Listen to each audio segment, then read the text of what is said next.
Hello friends, कैसे हैं आप सब। स्वागत है आपका यूपीएससी एट होम प्रविशा के यूट्यूब प्लेटफॉर्म पे। आज हमारे एस्से का टॉपिक है हरित क्रांति जीवन के लिए आवश्यक। ये हमने लिया है यूपी पीसे 2018 के पेपर से। इसको हम देखेंगे।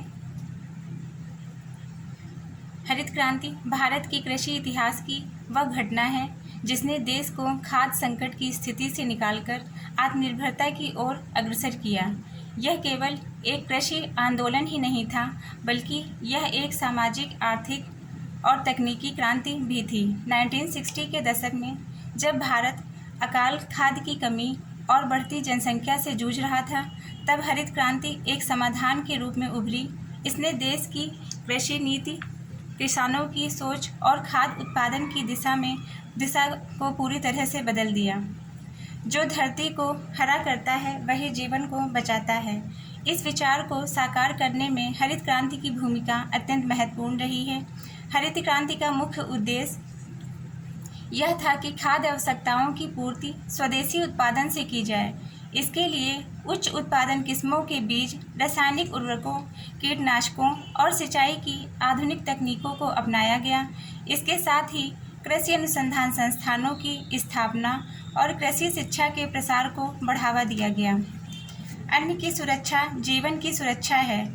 यह कथन हरित क्रांति के महत्व को स्पष्ट करता है।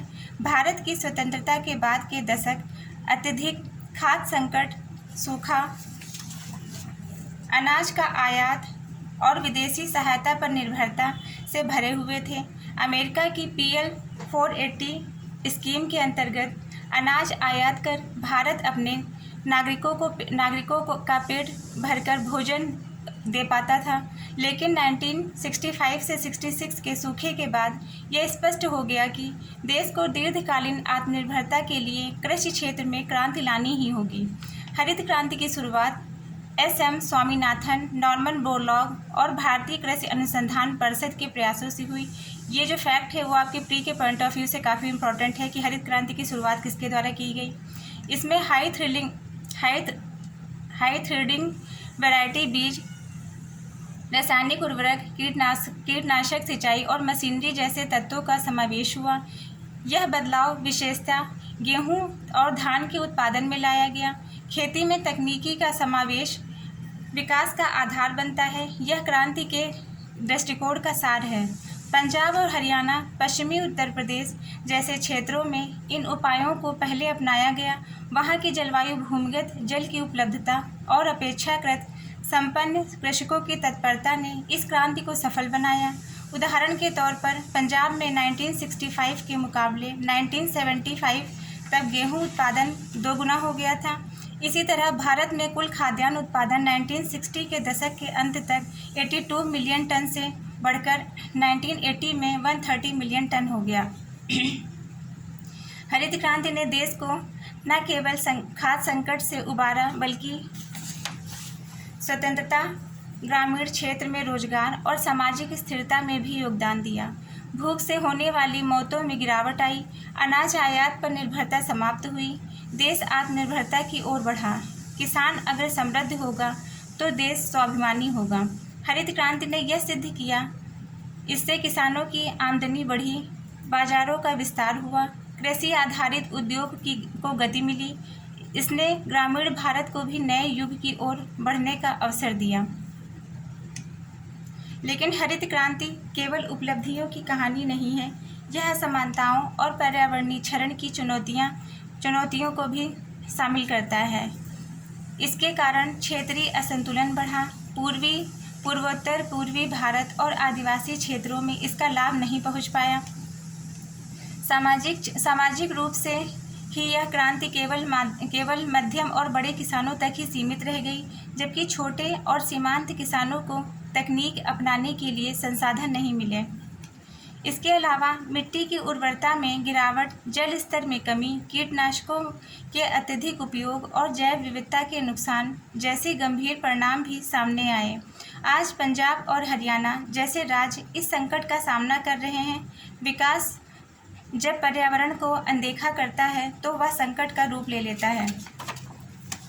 इस संदर्भ में जीवन के लिए आवश्यक हरित क्रांति का अर्थ केवल उत्पादन बढ़ाना नहीं, बल्कि सतत कृषि विकास है। आज यह आवश्यक है कि हम हरित क्रांति 2 की ओर अग्रसर हों, जो पर्यावरणीय संरक्षण, जल प्रबंधन, मृदा स्वास्थ्य जैसी खेती, जैविक खेती, एकीकृत कीट प्रबंधन और किसानों की समावेशिता को साथ लेकर चले।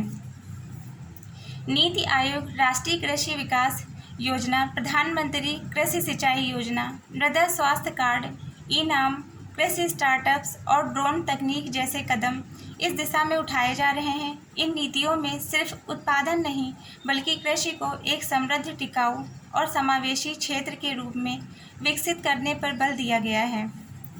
संयुक्त राष्ट्र के अनुसार 2050 तक वैश्विक जनसंख्या 9.7 अरब तक पहुंच जाएगी, जिससे खाद्य मांग 70% तक बढ़ेगी।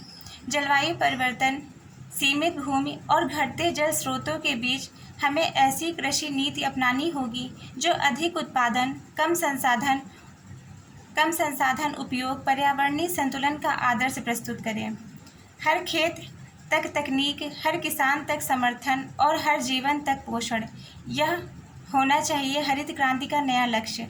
यह क्रांति अब केवल फसलों तक ही नहीं, बल्कि पोषण, पर्यावरण और किसान के आत्मसम्मान की होनी चाहिए। इसलिए यह कहा जा सकता है कि हरित क्रांति न केवल अतीत की आवश्यकता थी, बल्कि वर्तमान की अनिवार्यता और बुनियाद है। यह जीवन के प्रत्येक पहलू से जुड़ी है, भोजन, स्वास्थ्य, पर्यावरण, सामाजिक न्याय से। जब तक धरती पर जीवन है, हरित क्रांति के विचार, उसके उन्नत संस्करण आवश्यक रहेंगे। हरित क्रांति केवल खेतों की हरियाली नहीं, यह जीवन की निरंतरता की जिम्मेदारी है। इसी के साथ हमारा एस्से का टॉपिक जो हमने आज लिया है, हरित क्रांति जीवन के लिए आवश्यक, समाप्त होता है। आप लोगों को हमारी ये सीरीज़ जो चल रही है कैसी लग रही है, हमारे कमेंट सेक्शन में ज़रूर बताइए। तो ऐसे ही पढ़ते रहिए, लाइफ में आगे बढ़ते रहिए। यूपीएससी एट होम प्रविशा के साथ मेंस आंसर राइटिंग करते रहिए। Thank you.